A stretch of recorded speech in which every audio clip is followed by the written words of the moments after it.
Hey guys, Alex here from the DMs Club on the Titan Bear Gaming YouTube channel. I'm going through Xanathar's Guide to Everything, and today I'm focusing on the new monastic traditions available for the monk class. Now, if you'd like to follow along, this starts on page 32 of Xanathar's Guide to Everything. We get 3 new monastic traditions here in this book. We get Way of the Drunken Master, Way of the Kensei, and Way of the Sun Soul. But before we get there, like all the other classes, the beginning of each section has some stuff to help give you a little bit of distinguishing characteristics or help you root your character a little bit further into your game world. And the monk is no exception. It talks a little bit about your monastery. Where could your monastery have been? What kind of monastery could it have been? And they come up with some interesting ideas for some of these. Their monastery is built beside a volcanic system of hot springs, geysers, and sulfur pools. You regularly receive visits from Azer traders, or maybe it was on top of a cloud giant's cloud castle, or something wild like this. Some cool ideas. They talk about your monastic icon. What kind of individual symbol do you use to represent the monastic order that you follow? Most of these follow some kind of animal, some kind of beast, like a lot of the martial arts traditions, at least as far as they are fictionalized. You have a monkey, a dragon turtle, owl bear, hydra, so you get kind of some fun fantasy takes on some of these existing fighting styles that you get for various games. Also, you're going to talk about your master. Who is your master? What kind of relationship did you have to your master? Was your master kindly and taught you to pursue the cause of peace? Or was your master a tyrant that you had to defeat in single combat in order to complete your instruction and win your freedom? Different things to think about, different ways to help bring your backstory to life. Now, the first of the monastic traditions here is the Way of the Drunken Master. I actually think this one's a little bit underwhelming relative to the rest of the monastic traditions that are available to the monk, but let's look at some of these powers so you can decide for yourself. You do get some bonus proficiencies when you first start out. You get proficiency with brewer's supplies and performance skill. Okay, that's cool, that's not bad. Maybe that's nice if you're trying to really channel the Drunken Master theme, then great, this will give you something to start with. You get Drunken Technique starting at 3rd level. Anytime that you take the Flurry of Blows action, since it's not an action, it's a bonus action. Anytime that you do a Flurry of Blows, you gain the benefit of the Disengage action, and your walking speed increases by 10 feet until the end of the current turn. Cool, it just pumps up your ability to do a Flurry of Blows. You get some additional defensive piece out of it, and you get to move a little bit faster or a little bit further on your turn. That's not bad. There's no real additional cost for doing it, so it's just kind of a flat bonus all the time.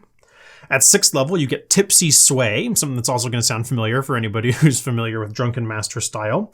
You gain the following benefits. Leap to your feet. This is the ability to do like a kip up. Anytime that you are prone, you can stand up by spending only 5 feet of movement instead of half of your movement. This helps keep you very mobile on the battlefield. Okay, that's something that's nice. And Redirect Attack. This is also very traditional in terms of your Drunken Master martial arts movies or whatnot.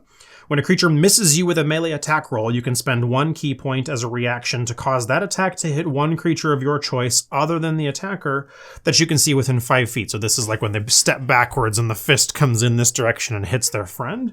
In order to really utilize this, you're going to have to try and move into the middle of combat and try and fight multiple enemies at once in order to really get benefit out of it.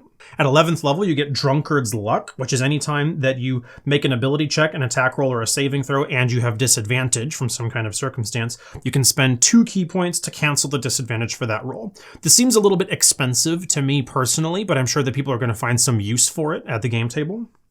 At 17th level, you get Intoxicated Frenzy, which is where you gain the ability to make an overwhelming number of attacks against groups of enemies. See prior comment about wanting to put yourself actively in the middle of groups of enemies. When you use your Flurry of Blows, you can make up to 3 additional attacks with it, up to a total of 5 Flurry of Blows attacks, provided that each Flurry of Blows attack targets a different creature of this turn.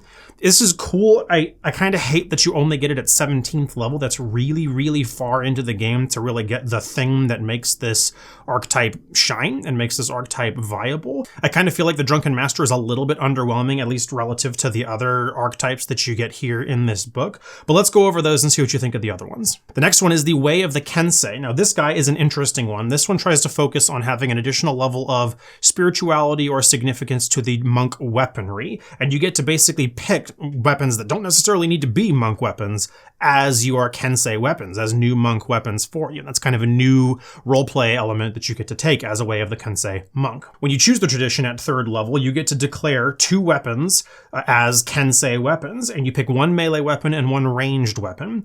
The Way of the Kensei monk monk tries to make it so that ranged monks can be a little bit more viable when otherwise they have a little bit of a hard time by the default 5th edition rule set.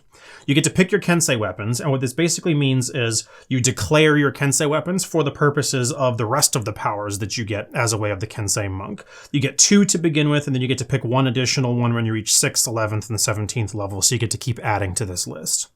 You also get some flat bonuses when you're using your Kensei weapons, which if you're going to be a way of the Kensei monk, you're always going to be using your Kensei weapons. The first thing is agile parry. So long as you are wielding one of your melee Kensei weapons, you get a +2 bonus to your AC so long as you've made an attack during the previous turn. That's great. +2 bonus to your AC is really good. This is a nice passive defensive stat bonus. +2 is a lot. +2 is a really big bonus for 5th edition. The other one is Kensei's Shot. This is trying to make it so that your ranged attacks as a monk are a little bit more fruitful. You can spend a bonus action to add 1d4 damage to any ranged attack that you make with your ranged Kensei weapon. It's good. It helps to add a little bit extra damage, but it does cost a bonus action in order to do it.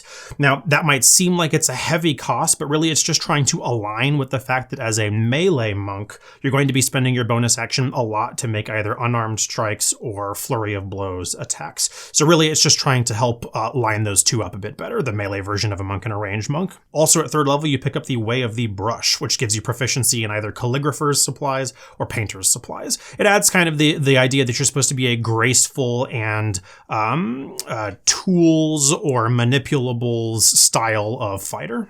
At 6th level, you pick up One with the Blade, which gives it so that any of your Kensei weapons that you use are considered magical for the purposes of overcoming resistance and damage immunities. That's good. You also get Deft Strike. When you hit a target with a Kensei weapon, you can spend 1 key point to cause the weapon to deal extra damage, equal to your martial arts die. You can do this once per turn.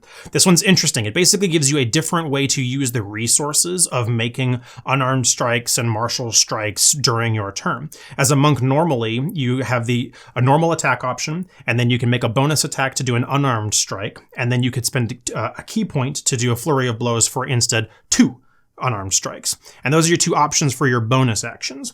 In this case, it doesn't cost you a bonus action. It only costs you a key point to add the damage automatically. Notice you don't have to roll again. It doesn't count as an additional melee attack. It just adds the damage on top of it. So if you wanted, you could go whole hog and you could spend 1 key point here to do a death strike on your regular attack to just automatically add your unarmed strike damage to the regular weapon attack, and then spend a key point to do 2 flurry of blows attacks anyway.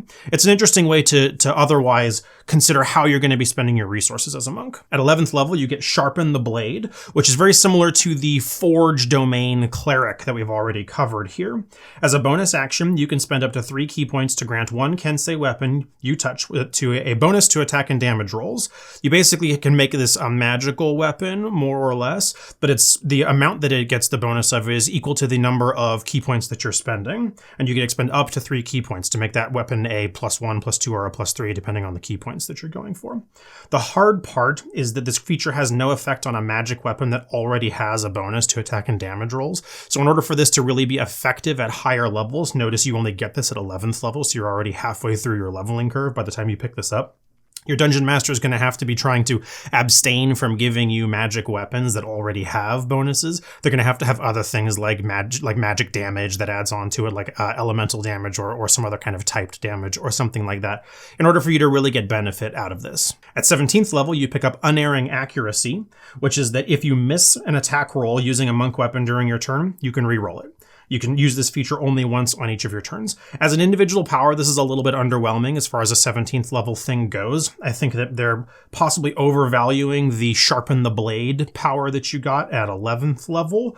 Again, I didn't really like the Drunken Master style, and I can't say that I'm a huge fan of Kensei here. I think that they're trying to make it so that having the additional armor class is good, and make no mistake, it is. And they're trying to make it so that the additional range damage helps justify ranged monks a little bit better. And this does help, but honestly, if you're going to be playing a ranged monk, you might as well go for the Way of the Sun Soul, which we'll cover next. So I don't know, I kind of consider this one a middle of the ground offering as far as the monk class goes. On to the next archetype. This one is the Way of the Sun Soul. You'll recognize this one from the Sword Coast Adventurer's Guide. So this is something of a reprint, but they made a number of mechanical augmentations to it to help make it so that its effects worked a little bit better and a little more streamlined as far as how monk operations generally go.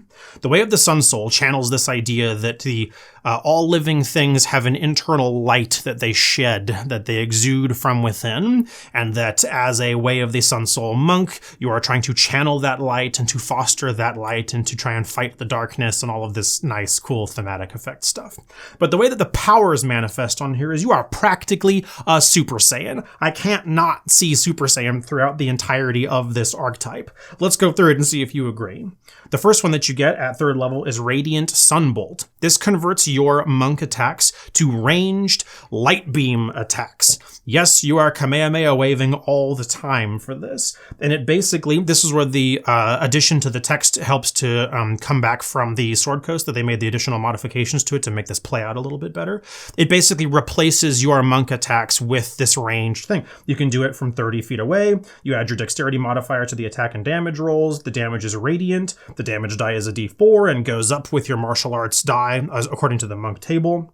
When you take the attack action, you can do the normal thing of spending a key point to do the flurry of blows version as a bonus action. So you can be shooting out a whole bunch of these things on your turn. It basically just replaces your normal monk attack with this ranged light beam. Sweet. It also works for your your extra attack feature that you pick up as you're about a quarter of the way through your level advancement. At 6th level, you get Searing Arc Strike, which is you can spend 2 key points after you do the attack action to cast the Burning Hands spell as a bonus action. Thematic for your Searing Arc Strike. You're doing this big wave cut thing with your searing light beams, still very Super Saiyan, and you've got the ability to power up the damage on that by pumping a little bit extra key points into it.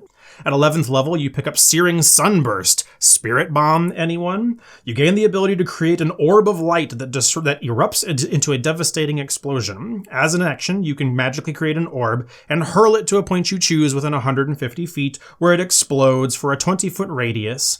Everybody in that 20-foot radius has to make a Constitution saving throw or take 2d6 radiant damage. You can increase the amount of damage that it takes by pumping additional key points into it as well. It's a Spirit Bomb for sure, but it's great. 20-foot radius is a really wide spell effect, and if you're dumping a whole bunch of key points into this is going to wrought some serious mayhem on the battlefield. At 17th level, you pick up Sun Shield. This one gives you this immolation style aura that erupts from around your body. You shed bright light for a 30-foot radius and dim light for a little bit further than that. You can extinguish it or restore this as a bonus action. Whenever a creature hits you with a melee attack, you can use your reaction to deal radiant damage equal to 5 plus your wisdom modifier. This is the little light beams that show up and emanate from around all of our Super Saiyans. Tell me that this is not Super Saiyan. I'm really excited that they made the mechanical fixes to the Way of the Sun Soul here. The verbiage was a little bit of a sticking point back in the Sword Coast Adventurer's Guide that more literal dungeon masters could have a little bit of an issue with simply replacing your light beam attack as your normal monk attack in all cases. This text here really helps to clarify that and make it so that, yeah, you can do it basically any other time that you would be doing a regular monk attack. It's basically a one-to-one translation. So those are the 3 new monastic traditions that we get for the monk here in Xanathar's Guide. Like I said, I'm not a huge fan of Drunken Master. I think it's a little bit lackluster, and I think that the Way of the Kensei is only about halfway there. I think that we're still going to run into the same overarching trouble for monks where everybody goes Way of the Open Hand or Way of the Shadow if they really want to be a ninja in the game. And they might go the elemental route if they really want to be a bender of some kind, but I feel like it's a little bit clunky there. Anyway, it's not the point for my personal opinion on this. I want to know what you guys have to say. What do you think about these 3? Do you agree with me that the Way of the Sun Soul is really the only super viable one, and the other 2 could use a little bit extra tuning by wizards? Let me know. Leave me a comment down below. While you're at it, like the video, subscribe to the channel. I'm going to keep going through these classes and present some of the other stuff that's here available in Xanathar's Guide. Otherwise, come find me on social media. I'm at Titan Bear Gaming. Give me a follow. Come chat me up. I'll be happy to talk to you there. Until next time I see you, have more fun, would ya? It's good for you.